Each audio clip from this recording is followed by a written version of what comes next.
What happens when your worst fear becomes your reality? Hi, I'm Brent Cassidy.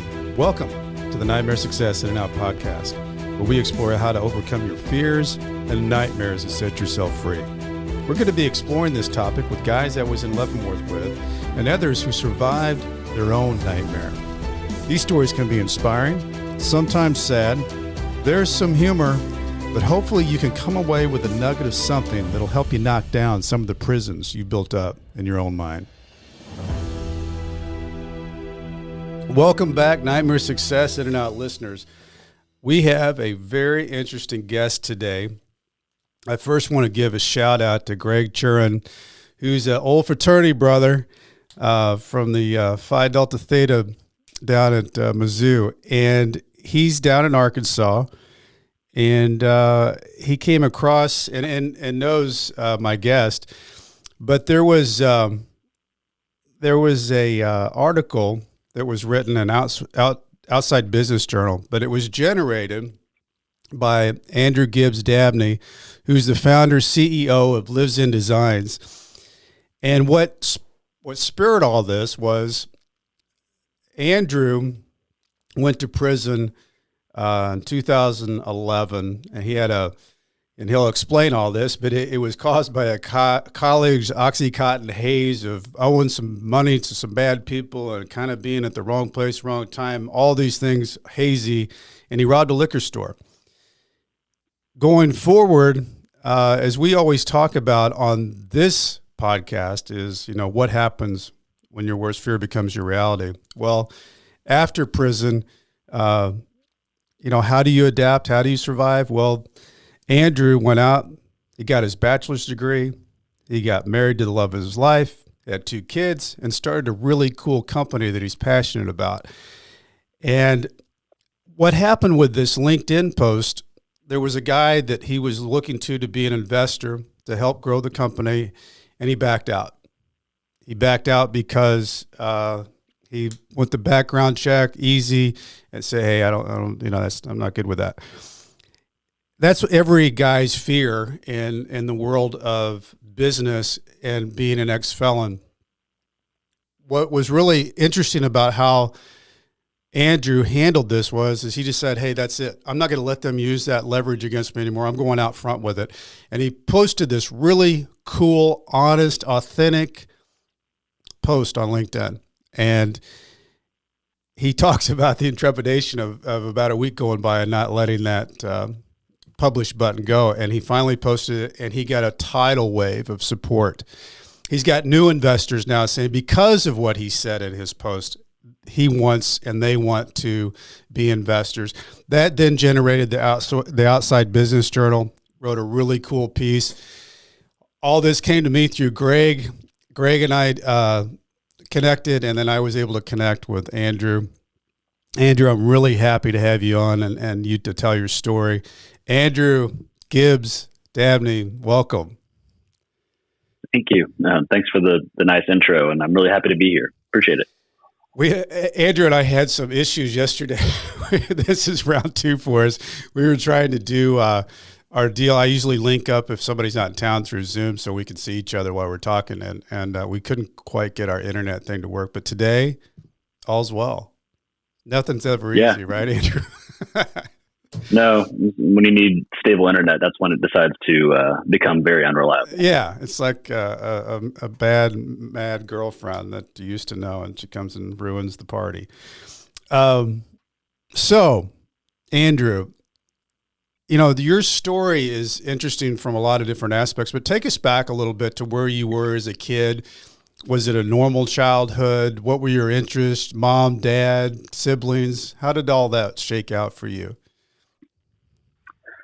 Yeah, and I think there is some tie to, what I ended up doing in my story from a childhood, because I was actually born with my feet severely pigeon-toed. So as opposed to feet going forward slightly out, my feet were actually pigeon-toed to the point where they were facing backwards. And at the time and the location I was in, the treatment for that was surgery. So resetting the bones, casting, and then as you grow, assuming you're born with this, you have to do that periodically every really year to 2 years. until you're, out of that insane growth cycle of childhood. So from 0 or 2 weeks to 12, I had 8 surgeries on both feet. Did they have to cast you, Andrew, on that? Like every time you did that, was it almost like a broken casting type thing that went on? Yeah, I was actually casted to my hips both times. So it was, my leg was in kind of a bent position. You can't see my legs, but cast all the way up to the hips on both legs. And, lots of time in the hospital. And I obviously don't remember the first few surgeries, but as I became an older child and spent a lot of time in the Children's Hospital, specifically down in New Orleans and Little Rock, Arkansas. And other than that, though, I mean, do you think, I was wondering, Andrew, on that type of thing, because you as a kid, that's not usually what kids have to go through, all those different surgeries. Do you think that indirectly created some kind of inner, I don't know, strength or something that, usually kids don't have to do that. And you went through, and you're very humble about the fact of how you went through it and don't remember a lot of the pain in that, but it's still a lot of surgeries that kids don't have to go through. But it seems to me like you'd have to build up some kind of something that I can get through this. This is another surgery. I'm going to have to go through it. I'm going to have to get through it and recover and all those different things that have to go on with that. Yeah. I mean, in retrospect, looking back on it, I think, there's some truth to that. At the time, I was just a kid who wanted to ride my bike and play basketball. And, right. I didn't spend a lot of time. I don't remember a single time dwelling that there was a surgery coming up. I'm sure I knew. And then while I was there, it was just, play N64 in the hospital bed, do what I can until I'm back out of those casts and can go do things that kids do. I grew up after 2 years old. We moved to Fayetteville, Arkansas, and my family lived by Wilson Park, which is this really great big outdoor park. And my memories of childhood were getting up from school and getting on my bike and riding down to the park and building forts and playing in the creek and all of that, punctuated by these times when I wasn't doing that, obviously, because I was casted. But as a kid, kids are just resilient, I think. Yeah. And I'm sure there's some lasting effect of that, in my psyche that I haven't really analyzed or thought much about. One of the things that I think is interesting when it comes to my individual path and issue with prescription drugs was, there's, your brain works in certain ways, and the more you do certain actions, consume certain chemicals, your brain becomes more efficient at those things. And so as a kid, I was, prescribed morphine and was obviously in the hospital on pain medication for all these surgeries all through childhood. And I think it has something to do with later on in college when I became more explorative in my, substance use. I found opiates, and it was just kind of an immediate comfort with that substance. And I think that has something to do with my eventual addiction to it. Probably felt familiar. And I think the other thing was familiar to you is, one of the things you talk about in your LinkedIn and the article is to find your passion. It seems like your passion was finding that park and doing all those outdoor things, because now you're this founder of this company that Lives In Designs, and it's all about the outdoors. And I think that's cool that, a lot of people will go their whole life and not find their passion. And with you, Andrew, you went through a lot of different maps to get to where you are now, but your journey's been back to your passion. And, one of the things that you say, I think is so good is my past is not my present, but it brought me here. Love that. Yeah. I think that's crucial for me specifically.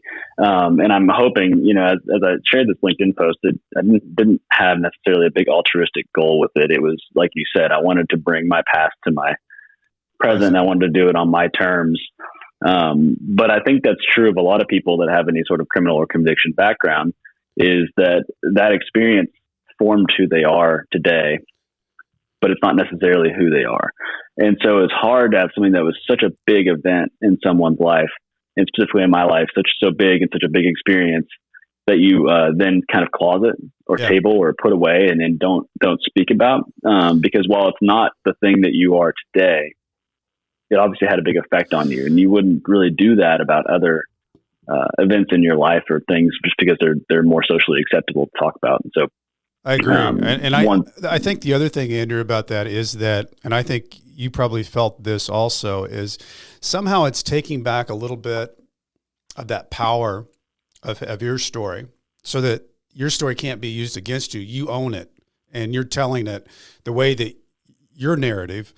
And those people who are saying, we can't do this because I think he was hiding the fact that he went to prison. No, I'm telling you what happened. I'm telling you my story. And then all of a sudden, these people get behind the underdog of the story and say, yes, this guy deserves a second chance.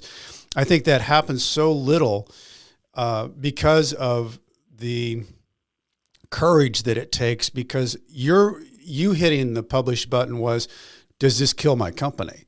Does it kill everything that I've built and believe and love and have passion for, or does it free me?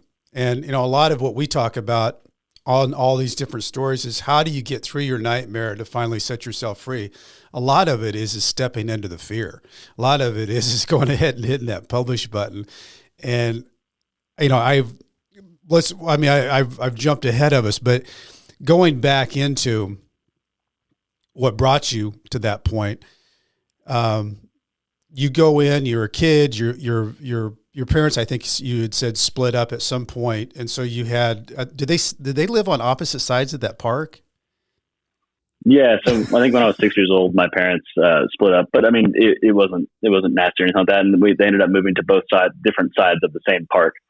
And so that made it, I could kind of traverse back and forth and spend time with my dad and my mom and all of that. And yeah, so that happened when I was very young. Good relationships with mom, dad? Yeah. Good with both. And I split time. I think most of my smaller childhood, I split time between my mom and my dad's at different times. Not like split week usually, but like one parent for a couple of years and the other one for the next couple of years. And, but we were in the same school district, and oh, that's cool. All those things. And I stayed in Fayetteville all through my childhood, in that same area of the town, which was near downtown, near the university, and very, very traversable for a young kid. So actually I had a bike, and that was my ticket to freedom. And, rode around the park, rode around campus, rode around downtown. And that was kind of my stomping grounds. Yeah. Your childhood sounds very similar to mine. I had a creek, Pearson Creek, and I had that whole world of building forts, and we had a undeveloped land, beside. It was the crazy thing about that is, I think that we've lost some of that too, Andrew, with our kids. Everything's so scheduled, and you spend an hour at this soccer thing, and everybody brings treats, and then you go over here, and it's scheduled. But that free time for kids to just gone riding their bike, and then they come back when it's time to eat. It's not like that anymore. And I think we lost a little bit of that, and it was probably my generation that messed it up, because it's a different world that the kids grow up in now. Yeah. We'll see. I have now two kids, two boys, one's 2.5 and one's about to be 1 year old. And we're lucky to live in an area, and a little plug for Northwest Arkansas, but we moved from Fayetteville to Bentonville recently, and either one would be great. But where we are has a culture around outdoors and mountain biking, and so there's organized mountain biking in the schools. And I'm not, if the kids don't end up being into that, that's totally fine. But one goal I have as a parent is to try to recreate some of that opportunity that I had to be near, like you said, kind of undeveloped open outdoor spaces that are still within walking distance of home and safe. Yeah. So they can get that sense of freedom in a more, in a controlled fashion. You're not, just sending them out of the streets. So that would be, I think, bringing that back in is huge if you're able to do it. So, Andrew, going back into where you were, you got out of high school, went to college, and I think that's kind of where things, as sometimes always does, kids go, it's like a free ticket to paradise. You've got total freedom, nobody's around, parents aren't there. How did this world change for you, or did you get with just a group of friends that were all kind of experimenting and living life, and you got too far into the wrong path? Essentially, I got to college, and that's a whole wide world of freedom and opportunity, and you can take it in many different directions. Unfortunately, I was, fortunately or not, it's hard to look back and judge. I was inquisitive and open to new experiences and new substances. And at some point during freshman year, someone offered me some Oxycontin, And like I said, it was almost an immediate, just friendly feeling, something that felt natural and increased confidence and all these things that everybody says about opiates that they do. I had no real, in my head at that time as a freshman, I didn't link up what I knew inherently about something like heroin, growing up, like stay away from heroin. I didn't really equate that to this pharmaceutical, this pill, that was handed to me. I don't think most people do. Yeah, I think, now there's so much, been covered so much, and unfortunately there's such a terrible, epidemic of addiction around opiates, and it's much more dangerous now. We won't get into that, but I'm more lucky that I kind of got in and got out before what's going on with basically mislabeled fentanyl and things that, right. Are one dose and all these things. So anyway, I, through freshman year, was casual with it, I guess, as much as you could. And, but eventually something happens, I think, to everybody that or most people that, take that past the first use is, what was a Friday and Saturday night thing is then all of a sudden a Sunday morning hangover cure is then, what you're just doing it on Sunday afternoon. Then what was recreation now becomes dependence. And instead of taking something for fun, you're taking it to, make breakfast or, go to the store and go shopping or go to the bank because you actually can't physically operate without it. And there wasn't a lot of time between, first recreational use and full on physical and mental dependence on the substance. And that, takes us pretty much through several years of college. I switched from a business major to a philosophy major, which I really enjoyed my time in class, but I was a poor student. I wasn't showing up for obvious reasons, but I was reading the books, and that actually had a pretty big lasting impact on me. And kind of what's on our shelf mirror over here is from that. But ended up I was dismissed from U of A and had a place to live, but wasn't doing well. I was really down on weight. I had a drug habit that was several $100s a day just to get by, and no real income. So in that situation, I ended up owing people that you shouldn't owe money, a lot of money, and wasn't thinking straight. And, the actual act itself, I know more about from reading the witness testimony from the cashier than I do of myself. Like my memories, of that are kind of like scenes from a movie that you kind of flash through your head, and almost like a dream. Yeah, and on top of Oxycontin, I would often, mix the use with other drugs like Xanax, and that one has a really bad reputation of having a serious effect on your short term memory. And in that particular haze, I made the decision at some point to go and rob a liquor store. It was very amateur.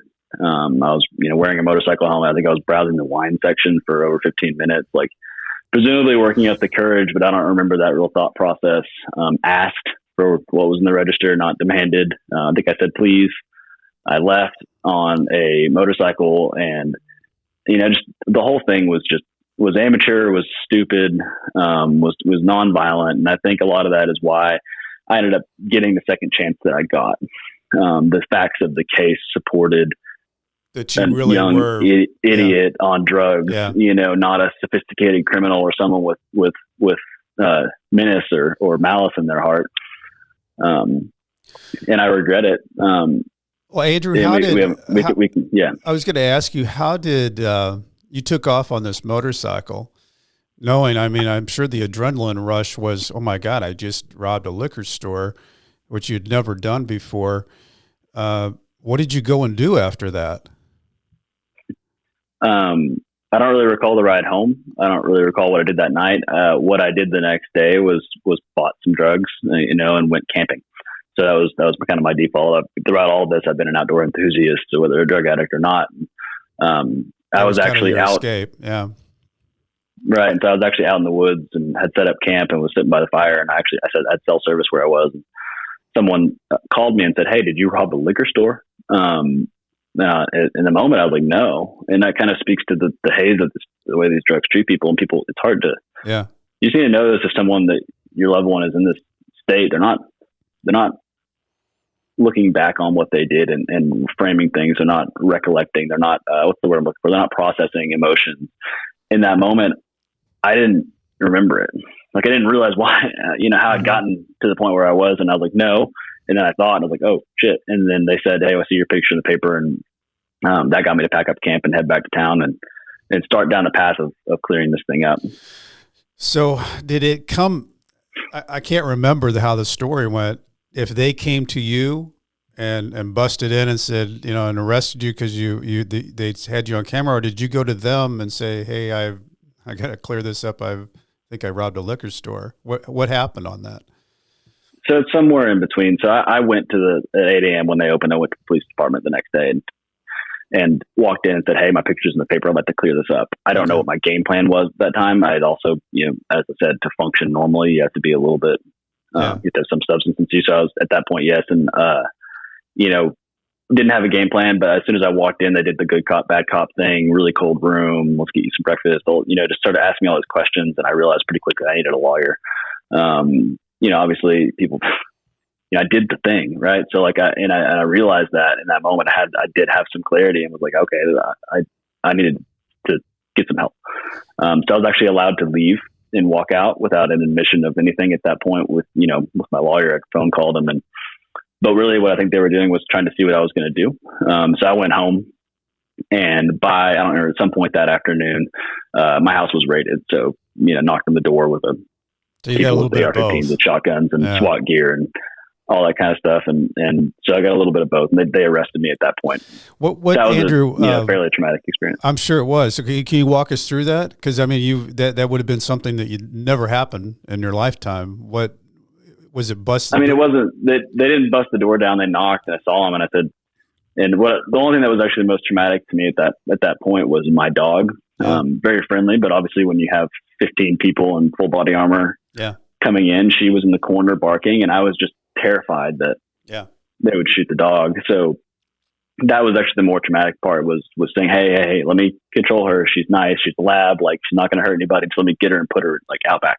Yeah. And so they did. And, you know, from there on, I was incarcerated, for, you know, starting that day, I had 3 days in jail, Washington County Jail. My parents had made the decision to make arrangements while I was there and not let me out. I think it was a smart decision on their part and hard for me at the time. I was actually in a walking boot from a previous motorcycle crash. And so I was in 23-hour lockdown in jail, detoxing cold turkey. And that's a, you know, very unpleasant experience. You know, with opiates, you can do that and not have a physical risk. It's just terrible, terrible, terrible feeling, but you're not going to die from it. You can't pull somebody off of a strong alcohol binge and just cold turkey. I mean, it's dangerous. But so I went through that part in jail, and then you know, I'm jail, lucky enough. And as people might or might know, jail is really the bottom of the dirt pile of lockup. You know, there's prison, and people are figuring out how to make a life for themselves in that world. But jail, I mean, you get every single walking person who's either, you know, got up for a DWI or they just killed somebody, and all that happens right there, and everybody's right there. How did you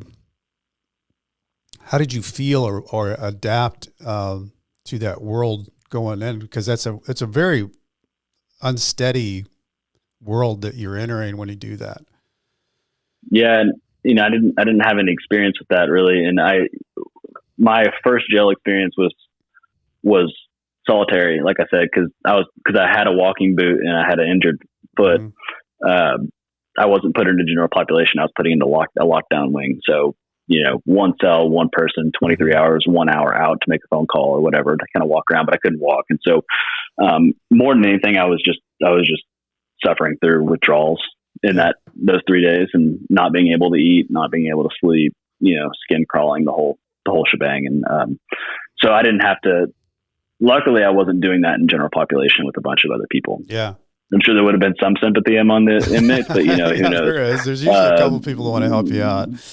Well, there's usually dozens of people going through the same thing, you know, like the jail and prison is more of a treatment for drug and mental health issues than criminal issues. And so I wouldn't have been the only one in that same boat, but true. I was alone through that. So Andrew, what were the next steps with this whole thing? Your parents obviously find out about this. What is their reaction? Were they, I guess I should ask, were they aware that you were in the way that you were before it happened? Had you had talks, or were they trying to help, or was it you on your own path, and they weren't really, you were living two separate lives? It was more of the latter. I mean, they knew something was wrong. Yeah. You know, I failed out of school, and I was obviously looked unhealthy, and they didn't know exactly what it was, but they knew something was going Yeah. on. Right. Yeah. And so, and there were, there wasn't intervention or any sort of thing like that, because they didn't know what it was. And I was, functioning enough to pull it together for family events. Although you just can't hide that kind of stuff. You look terrible. You don't think straight. You don't talk right, and things like that. So they made arrangements for me to go to rehab. I went down to Austin for a 90-day inpatient when I made bail. My bail wasn't astronomical, but made bail after 3 days. Went down to Austin for the next 3 months, and went to an inpatient rehab. And this is where, as you mentioned, like, or as I talked about, like, my experience, I think, can potentially help people, but my experience is not the same experience that most people in the system have. Like, most people don't have the ability to go to a 3-month rehab and have the family support to pay for it. And so I was lucky enough, and continue to be lucky enough, to have that support to help facilitate this second chance. So I had a good lawyer, went to a good rehab, and I made the choice. Like I said, I'd already been 3 days in to a cold turkey detox.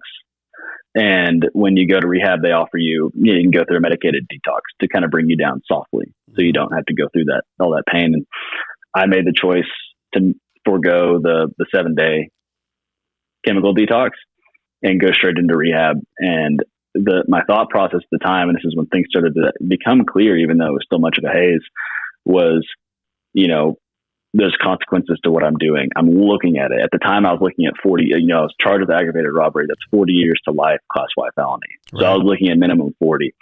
And that's I made the choice to feel it, right? I wanted to feel the full detox. I wanted to feel the physical effects that this substance had on my body. Because I had withdrawals before, but I'd always managed it with medication, right? So, I wanted to really feel it and have that be, the combination of the consequences I was looking at for my actions, plus the physical effects of what I was doing. I wanted to basically hit myself with as much reality as I possibly could, so that when it comes time to have those decisions and those thoughts of, could I go down this road again? Could I try? And it's no. Yeah. The answer is no for me on that, because it's of where it led. Plugged into your memory base. Yeah. Makes sense. Right. Yeah. And I think, to kind of further along, like, I was in rehab. I took it seriously. I was at a good rehab I really liked my counselor and small group, and did a lot of, obviously you do a lot of self-discovery. I engaged in like the AA 12-step program, but more importantly, I think it was just engaging and figuring out who I was and what my goals were. And in that moment, and in those moments when I was looking at best case scenario, restarting my life over at about now. So like in my early mid-30s, which is when I would have gotten out on good behavior on a 40-year state sentence. Mm-hmm. I was like, okay, I'm going to spend 8 to 10 years in prison. What can I do during that time? How can I set myself up to restart my life again at 32 or 33 and not waste what is still a long life, right? So I was having this thought of like, I'm going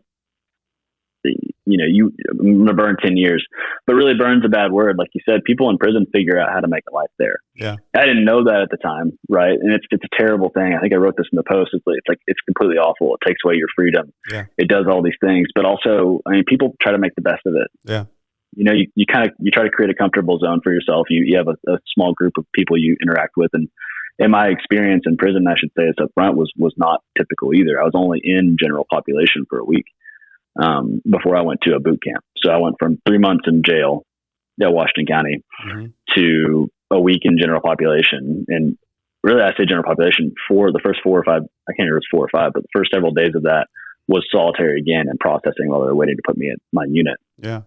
But I got transferred out to a boot camp program, and that was a big part of my plea. So we're getting a little bit ahead, but like the rehab Plus, I did as much community service. I volunteered through that as you could. They facilitate it, but you can kind of go above and beyond. I checked out of rehab and into a sober house and continued to engage in AA and community service.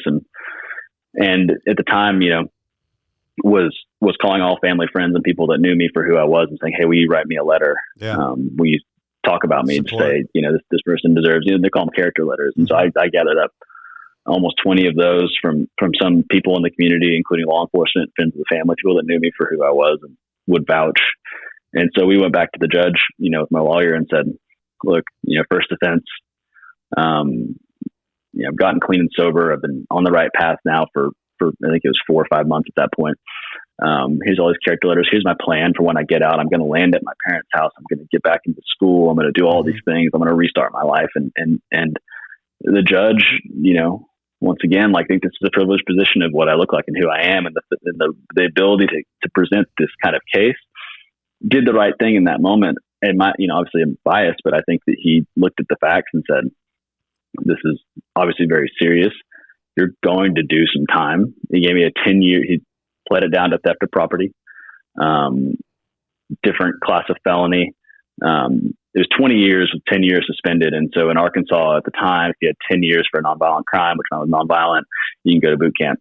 So I did go to boot camp, went through that process for another 3 months. It was 105 days, which was military discipline, yelling in your face, drill, boredom, but none of the fun, no useful skills taught, no. So let's no talk, survival skills, Andrew. no combat skills, any of that. Andrew, I've heard about that boot camp thing, but so when you go to boot camp, can you walk us into it? Is it a dormitory? Are you given tasks to do every day? Because I know prison, but the prison boot camp. Yeah. Can you walk us inside that? Sure. So, the setting is Tucker Prison in Arkansas near England, which is down in the Delta, or kind of at the start of the Delta in the flatland. So in the middle of summer too. So it's hot, it's muggy. We've got a big barracks, so just a big metal building. It does have air conditioner. So it wasn't like we were sitting there in 110-degree heat, but, and it's a big wide room with, I think, about 120 to 130 cots, all lined up in rows. Imagine the size of half of 50 yards wide, maybe 30 yards deep, with rows of cots, and then a command center in the middle, kind of with a glass where all the guards, the drill instructors sat. So it's military style. It had 4 drill instructors at any given time, and they ran through in different shifts, and then we're organized into flights. So of 120 or so people, I think there was 5 groups of inmates that were in, I think I was B flight, I remember. And so you're that's your unit. Yeah. So it's just discipline and building patience. Really, there wasn't it depended on the shift. Some shifts were really active of drill instructors that really cared. There was one that you could tell really was in there for rehabilitation, and they wanted to beat some sense into these kids, not usually physically, but right. And would actually give some drill. You do PT, workout. You do education on certain topics, like little classes and stuff like that. But that was only one of the 3. The other 2 were not really there for rehabilitation. I think they were there for a paycheck. Yeah. Some of them weren't very far from their active duty, so all the drill instructors were actual military members. It was an Air Force boot camp, so we followed the Air Force drill manual. But we had drill instructors from the Marines, the Army, the Air Force, the Navy. And some of them were not there for the right reasons. Yeah. So they would just kind of power trip. And so we woke up at 3:30 a.m. every day, and Whitey Tidy stood up and counted. Everybody goes to the bathroom at the same time. You shower in shifts together. You eat, you can't, if you want to say anything, you say, you do a sir sandwich, which is from the movies, what they actually do in military and prison. This particular prison boot camp, say, "Sir." You couldn't say "I." You had to refer yourself as this inmate. So you'd say, "Sir, this inmate requests to utilize the latrine, sir." And they'd say, "Wait, we're doing it in 20 minutes. Sit back down." So there was some days where it was drill and PT and actual activities. And there was more days than that where it was all waking hours, except for going to the mess hall. We're sitting on a cot. with nothing. And you were allowed like 3 photos. You could have the Bible and a drill manual, but you couldn't read them except for certain times. And you'd get a major disciplinary, which you get 3 and you're out. You get a major disciplinary if you fall asleep. Wow. So it was a lot of time just sitting there exactly like I am now with no backrest for 3 months, just staring, thinking. Like mentally, how did you handle that, Andrew? What was because you had just gotten something that had to have been like, you felt like you'd won the lottery. Went from, possibly looking at 40 years, 20 years to 10, then you get this prison boot camp. So I know that your mind had to have been spinning that, there's all kinds of different things. I was thinking 8 to 10 years. Now I'm thinking if I can get through this boot camp, what I can do to restart. But when you were going through that, how were you, did you have strategies to get through it, or were you just doing it? So, I mean, when I was in rehab, I got into meditation. One of the guys I was there with was very spiritual, and we went to some monastery type environments and practiced meditation. And I'm really grateful for him that I was like rooming with him at rehab, and he brought me into that world and exposed me to it, because those skills of being able to kind of watch your thoughts or even transport yourself in some way to another place, which, I mean, kind of happens when you're in that situation with that much time to think. Your mind will wander. Sure. You will find ways to occupy your mind. And I'm not much of a worrier. And I don't know if I'm just wired a little bit wrong. I don't worry about things that much, which just also can lead to things like what I did, right? I'm not like ruminating on the future and worrying about what could happen. And so at that time, like I was doing various things in my head to keep awake. I remember doing things repeatedly. An exercise I would go through would be to imagine myself back in my house making something to eat. So I would like imagine myself on the couch, and I would in excruciating detail, like I'd tell myself what I was wearing. I'd get up, I'd look around the room, I'd identify everything. I'd go to the refrigerator, I'd open it, I'd imagine what was in the fridge. I'd imagine making a sandwich and just the details of it. Like, is the bread chicken? See if the bread's bad, and putting turkey on it, and then, toasting the bun, or, the bread and all that kind of stuff. And just stuff like that. Lots of planning. Right. A lot of people have like, okay, but you can't write anything down in that situation. You have a little bit of time to write a letter once a day, but you can't like make notes about plans and have a grand design. It's all in your head. So interesting. It was just dealing with boredom. I think I wrote in the post, like, boredom's really in your head. You can entertain yourself. You can occupy your mind. And it's true. And that's, I think, did you feel like you made any connections in there when you were going through that just kind of raw boot camp world? Were there like-minded people in there? There were. And so when you get out in Arkansas on this particular program, which unfortunately I think is not funded anymore. I need to find that out. But you go on a special parole. It's more intense. You go to more meetings with your parole officer. You do more drug tests. You do more all that kind of stuff. And you're expressly forbidden from having any contact with people that you were locked up with. But that being said, I didn't afterwards, but there were people that I was locked up with, all the way people that I went from Washington County Jail to all the way to prison to boot camp with. There was 2 people particularly that I knew that were highly intelligent. They were not from a similar background to me, but they were just really great people. Mm-hmm. I had more conversations on stuff that I learned about philosophy with a particular guy in jail all the way through boot camp when we could. And he was just brilliant. Don't you think that's probably one of the bigger misconceptions, Andrew? Like I noticed that you had written about this in your post, is that there's some really smart people. Maybe they weren't doing something legal, but they were dealing with, sales, distribution, commissions, the whole network of what you have to do to build a company. If you could plug those people into society on the legal side, there's so much that they can offer because their mind is already wired intelligently to make those things work. And I think that's where it gets somewhat short-sighted by saying, okay, well, those people were in prison or they sold drugs or they did this. But man, I ran across quite a few people that were smart people. Yeah. And it's just a lot of it comes from opportunity. So really smart people that are in a bad situation, they don't have the ability to kind of work their way through the legal system the way that it can be done. And like I said, I was fortunate for this. They're just stuck there. And there's wasted talent and wasted opportunity. And a lot of times all they need is a chance or a place to land. Cause that's the other thing is like when you get out of prison, I was able to go to my dad's house and stay and have food and shelter and a supportive environment. Right.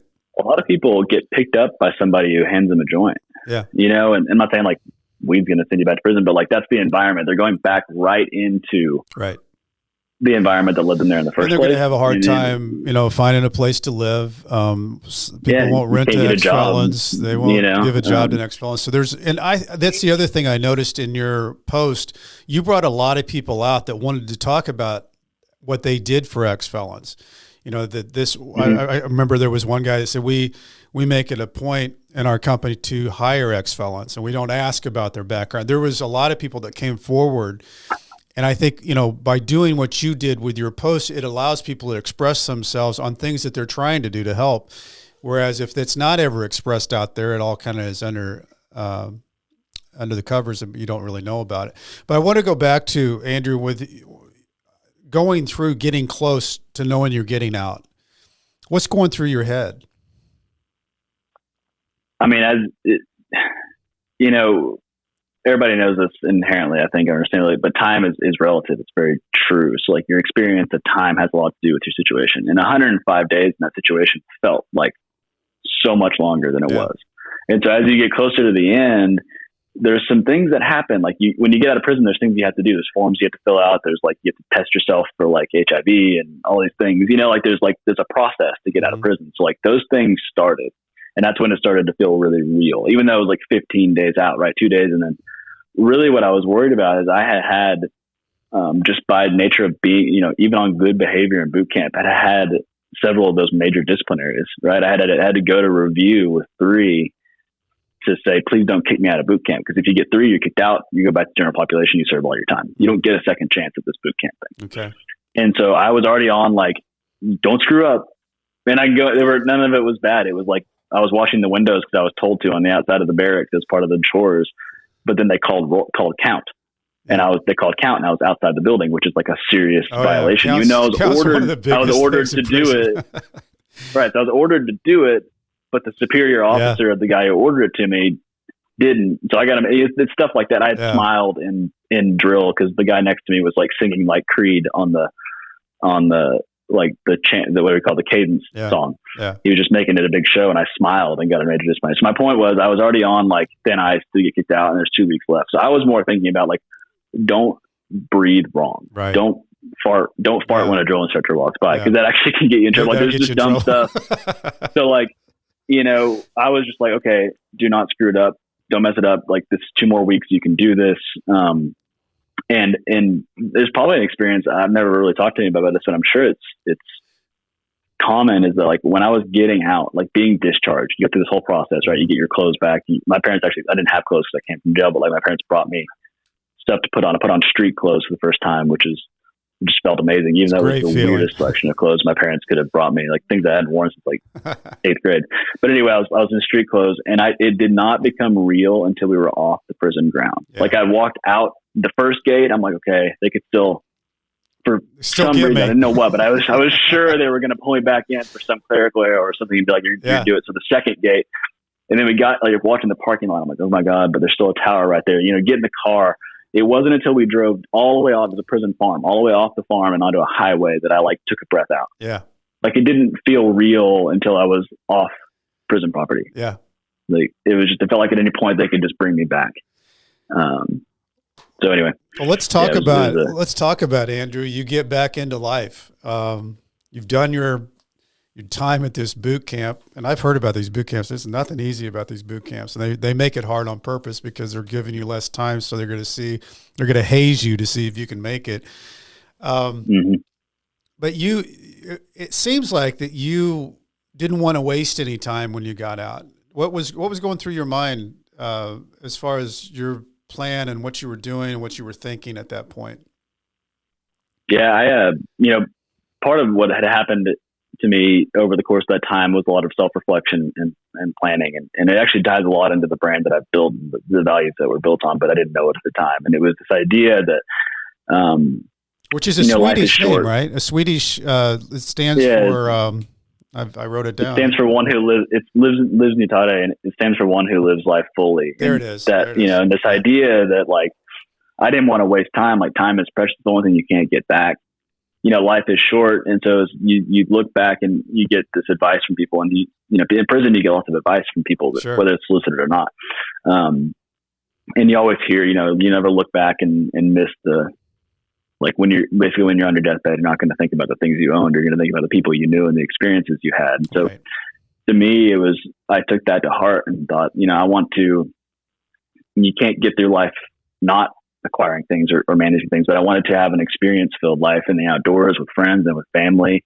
I wanted to get my education. I wanted to have knowledge in my head and be able to keep on, using my mind and basically the experiences over stuff. And this is what became Lives In. But at the time it was just, okay, I got to get this back on track and be able to set up the best life I can. And, considering what I've done. And so I got out and went to, I was at my dad's, like I said, and I got accepted, or I enrolled at the local community college. So I did a couple semesters there and got straight A's in community college, got some more credits because I'd already had like 80 some odd credits from undergrad. Mm-hmm. Went there, earned some. I did some just because I wanted to. I did like wilderness first responder training and stuff like that because I wanted to get my wilderness first responder license. And, that's cool. But I got good enough grades to get back into. I readmitted to University of Arkansas. Had to go to the committee for readmission. And actually, this is the first time that I had to explain my criminal background, right? Because that was something that came up on that as background check. So I had to, first time explaining. I wanted to get an apartment, so I had a friend in Fayetteville who was Air Force, yeah, and officer, going to officer training school, and seemed like a good person to really kind of live with at that point. We got an apartment, and I had to explain it again. It came up on the application. And a lot of times they won't rent to you because of that. That's a lot of people. Yeah, and we weren't at a super nice apartment complex. So I think they were okay with it. What's funny about that, though, Andrew, is that we talk about this some on this show, is that the ex-felon is the last breed of individuals in the United States that it's legal to discriminate against. Almost everyone else, you cannot. It's illegal to discriminate, but you can legally discriminate against an ex-felon, and whether it's living or job or whatever. And that's just something that you have to work with. And you have to have the story and the passion and whatever to get through that so that they feel that you're different. Right. And you're right. And it's a very complex problem, right? Like there's reasons that those rules exist and some of them are to protect people. But when you consider that the United States incarcerates more people than anywhere in the world, you realize how many people are wandering around with a felony record. You can't think that all of them are terrible people and deserve this, right? Like and once again, like my experience isn't necessarily representative. If I didn't look like I did, and if it wasn't too clean cut, white guys walking in to tell this story, it may have been a different experience than someone else getting out of prison trying to get an apartment that doesn't look like me or talk like me and things like that. So I think it can't be overstated that like, I don't think that I don't diminish anything I did. Like there's personal choice, and people with a lot of privilege end up in prison all the time or just screwed up and not doing anything with their life. So there has to be your personal like drive and motivation to get that done, but also combined with, having the support. Yeah.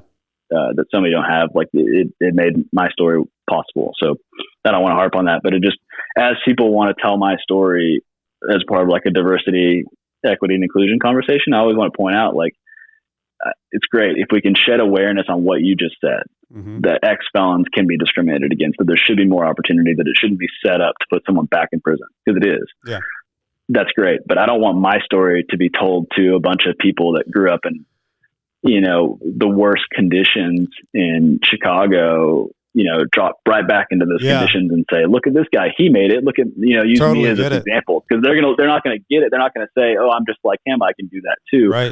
But like I said, if my story can eliminate more people that would listen at the policy level, that people are going through this and running into these roadblocks, and it's having a serious effect on like economic output for your region. Things like basically, if you can tell a story in ways that it can be heard by people that have the levers of control, then that's where I'm comfortable telling my story and trying to make it more than just mine. Yeah. But like I said, I told my story like for me. I told my story because I wanted this to be out on my terms. I wanted people to know, so I didn't feel like I was hiding it from somebody or a group of people or the business community. And if there's a good side effect to that, then that makes me happy. Oh, I think there's a great side effect to that. I think there's two different things to it, Andrew. I think one is it gives you your power back to your own story. You're telling the story the way you want to tell it, and the narrative is not written for you of how someone else has already decided that they're going to couch that story. The way that you tell it, the passion that you tell it with, the courage that comes out, that you're humble, but the humility and the willingness to hit rock bottom and make a choice. So many people hit rock bottom and that just becomes the fetal position they stay in. And then there's other people that hit rock bottom and say, I'm going to survive this. I'm going to get better. I'm going to do the things that I need to do to make things happen for me. Those are things that people are looking for that a lot of our society is lost because it's kind of become a victim society. I think the more we hear stories of people taking their situation, and no one's perfect, how do you take that situation and walk through the fears to get where you want to be? And that's common across the thread. You can be, and I've had a lot of different people on this show. It doesn't matter where you came from. Everybody wants to know that there's a glimmer of hope if they just try and do the best they can to get through. And I think that's what it's inspiring to me to hear your story. I grasp onto immediately. And the other thing is that there's so many people out there that have a hiccup, a mistake, something in their background, and if it's a felony, you have to carry that with you regardless. It doesn't matter what you do in the rest of your life; you will always have that. It's I always say when you get as an ex-felon, you are carrying a life sentence with you regardless. You just have to learn how to work with it. And that's what I think is really cool about your story is you've worked with it. And so you go to college, you do well. I know that you find the love of your life, but I don't know how you did that. How did that come about? So, yeah. And my wife is much more private than I am. So I like to, respect her privacy, as much as possible in situations like this. But we were dating before. So we were dating in college. And at this time we had broken up when things got really bad. So the period of time when I got really bad and ended up, doing what I did and going to prison, we were not together as a couple. We were, right. We still wrote letters every once in a while and when I was locked up, but for her own mental health, she had to let me go. Yeah. Now when I got out and was on this path, as I was at University of Arkansas, I was going back for recreation sports management. My goal at the time was to be a mountain manager. I wanted to move to like Keystone or Breckenridge and be the person in charge of all mountain operations. That was like very cool. If I could have any job, because I figured out, they make, well over six figures. You're in an office job, but your job is to get out and be on the mountain too. Exactly. So like that to me was like pinnacle. It still is it's a great idea. A different path going there, but that was in my head as like, I'm going to go to this. This is my end goal. I'm going to get rec management. I'm going to, move out west. I'm going to be a lifty for a while and work on the ski lifts and just work my way up with a degree. So that was my plan. Along that way, a friend one of my old roommates at the time actually was working as a co-founder for a company called Fayetteville out of Fayetteville, which is this like lifestyle outdoor apparel brand, mainly branded t-shirts, but we expanded into all sorts of, full on outdoor clothing. And I was working at the University of Arkansas in the bookstore doing shipping and receiving kind of end deliveries and stuff. So I had some experience, and he's like, we need someone to come and work in our warehouse and help pick and pack orders. And so I took that opportunity, full-time job with a salary, that kind of stuff. Never had that. Yeah. In a startup, never been in that situation. And couldn't do full-time school and full-time working at the same time. So I actually transferred from the University of Arkansas to John Brown University for a night school program. It was for managers, 2-year program that if you had over 60 hours of credit, you could do this 2-year program in night school and management. So it's organizational management undergrad. It's kind of like an executive MBA program, sort of, but for undergrad. And I ended up finishing, getting my undergrad in organizational management from JBU while working through Fayetteville. And at that point, I went from kind of warehouse manager to doing web and logistics, like website, to be the COO. And then I eventually served as the CEO of that company for about a year and a half ish, and about a year and a half of COO, doing kind of running most of the moving parts. One of the guy who actually founded it, outfitted a Sprinter van to live in with his girlfriend at the time, or maybe fiance. I think it was a girlfriend. And then, and they're married now, but they took a trip around the United States for about a year and a half, and I managed the company while he did that. Wow.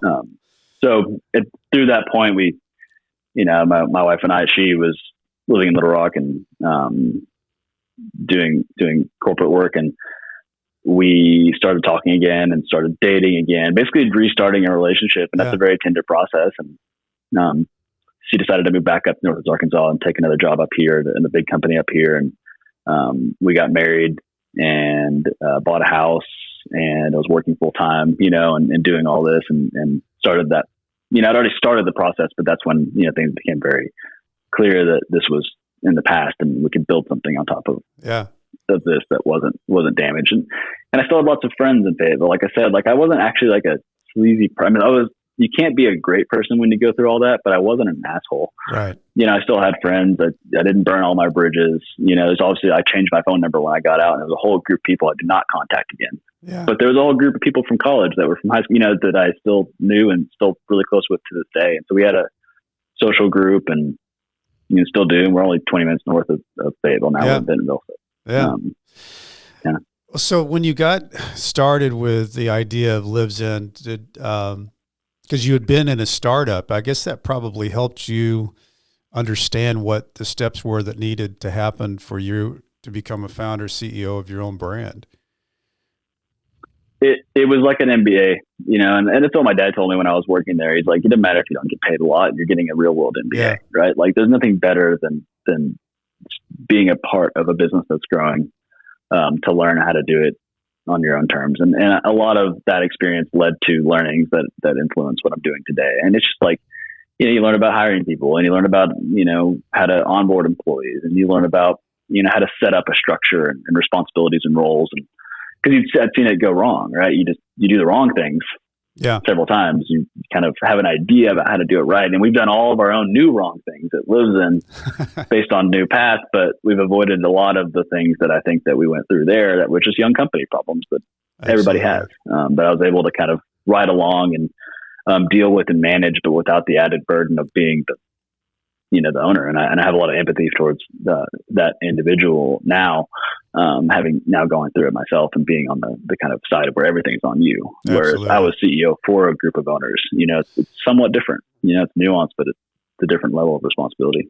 So what do you see with your company? Because you guys are kind of up and coming and outdoors, and just continue to grow.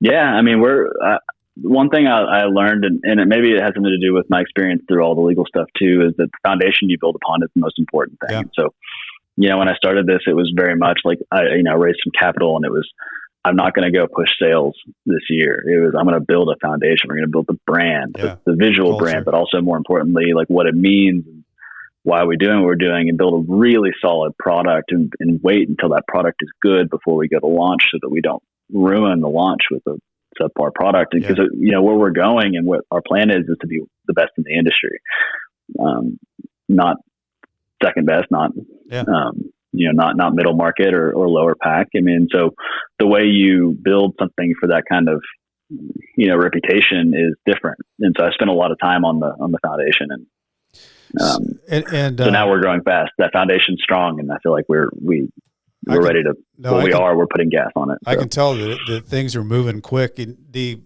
things that Lives In, they've got apparel. What all can somebody get from Lives In? So we're outdoor apparel. We've really focused on pants and shorts. So, and we went through some which are cool looking, by the way. If you want to go to the site is called Lives In Designs. Lives In. Yeah, you can just go to livesin.com, LIVSN. It'll redirect you there. Yeah.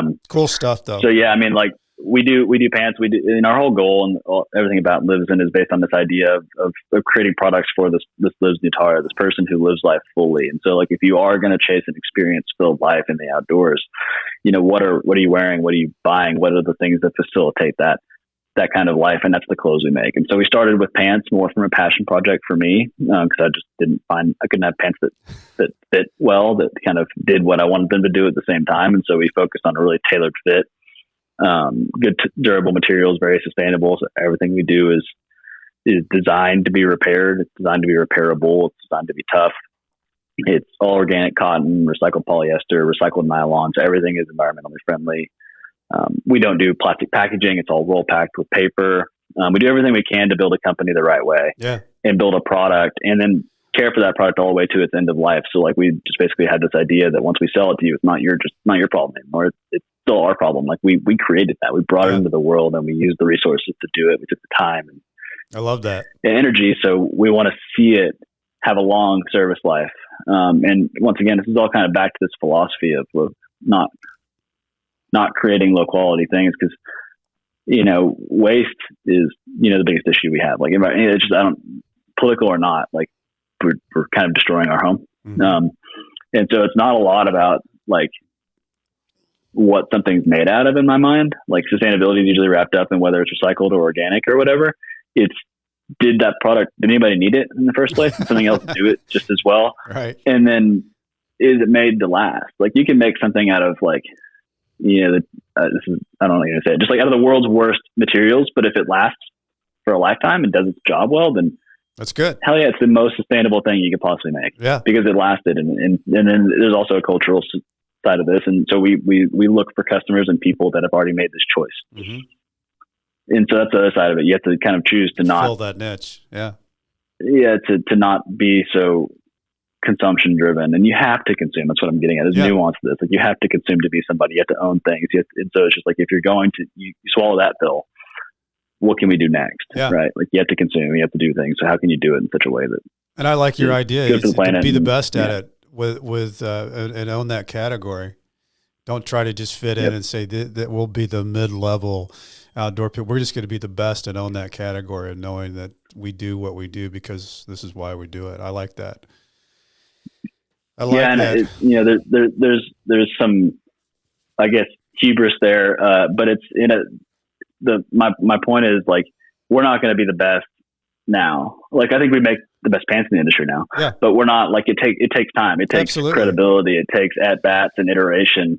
But I think the foundation that I was talking about, this idea of how we build and how we create and how we operate as a company, is designed to lead us to be the best one day. What you're saying, Andrew, is you can't be the best unless you set out to have that as a foundation of what you're building to, because everybody then buys into that and believes in what you're doing, because that's the path, the best of whatever that is. Everybody starts to live that. That's the feel. There's so many different. It's a mindset too. It's the old Henry Ford quote: "Whether you think you can or whether you think you can't, you're right." That's also how you build a company. It's how you feel, how you build the foundation, what those people feel, how you reward those people, what they feel about you, and how you feel about them. All those things make that foundation of the company, of whatever that is. And you can walk into any company and feel that vibe. You either feel that or you don't. And it's because somebody's worked on it. And that's, it's not easy. If it was, there'd be a lot of companies just blowing it up and being the best. Well, no, it's not easy. And not everybody has to do it either, right? Like, it's just, for me personally, if I was going to, I know myself well enough to know that if I'm going to maintain passion for something, if I'm going to maintain intellectual interest and want to really keep trying, I need to be really interested in it. Yes. And I need to love it. Yep. And by building it this way, I love the thing we're building. And, I don't want to ever lose that. But it kind of gets back to what I was saying before. Not everybody needs to do that. Not everybody has to. Like, a lot of people are in a situation where you just need to make ends meet for your family, and you may, do a low priced, bottom market plumbing service for your region and price yourself lower and kind of, work at that same kind of level. But, like, it's honorable, right? So, like, you don't have to, there's places for all sorts of things. Yeah. It's just, you own that. And and you don't have to be great. I just, for people that make a product, and this is, and I'm involved in the entrepreneurship community here and other places, talk to a lot of young people and they want to make something. And it's like, the only challenge I say is like, just don't make something that's copied. Yeah. Make something, but do it unique, Yeah. no matter what it is. It can be low market, it can be mid market. Just don't make a difference. If all you're doing is going to a manufacturer and finding a product that's previously made and putting your logo on it and relying on a brand, and your brand is the only thing that's differentiated. Yeah. That's when I kind of lose interest in helping somebody, because they're not trying to actually add something. They're trying to just kind of make a buck off something that didn't need to be existing. So anyway, I'm kind of on a soapbox now, but it's, no, I love it. I don't want to be pompous about it. No, you're speaking my language. And like you said, if somebody wants to be in a mid-level and own that category, there's a whole world for that. There's all kinds of different ways to make yourself into the brand you want to be, the culture you want to be, and own that category. It just depends on where you want to fit into the market. And that's what makes the world go around, and capitalism works. Andrew, this has been a really cool conversation. I was thinking, looking at all these different things along your journey, I always ask everybody, what, after they look back on this journey that they've been on, what do you think is your biggest takeaway that you'd share to the listeners through what you've gone through? That's a good question. I think I'm lucky. And it isn't maybe like, obviously what I mean by that is that I did what I did. No one got hurt.